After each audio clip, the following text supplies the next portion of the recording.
Hi, my name is Victoria, and today I'm going to show you how to use the cropping tools in the Wholesale shopping cart in Workspace. When you're ordering a product such as a print or a frame, you're able to crop the image in your shopping cart before you purchase it. When ordering prints, for example, once you've chosen the product and then chosen the image you'd like for this product, you can click Edit Image Crop and a new window will appear here. You can use the Zoom tool and then click and drag the image to reposition it. You could choose to rotate the crop of the image and then click and reposition it.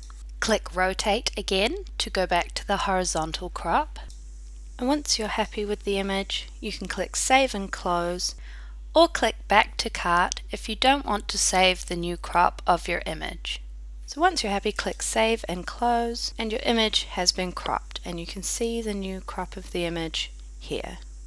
If you're buying a frame, you can drag the image over into the frame and the zoom tool will appear in the top left hand corner of the image. Drag the slider along to zoom the image and then click and drag the image to reposition it.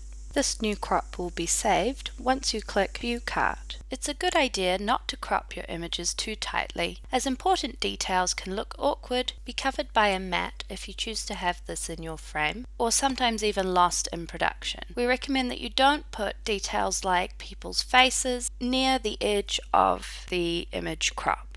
Thanks for watching, and if you have any questions, send us an email at techsupport@queensberry.com.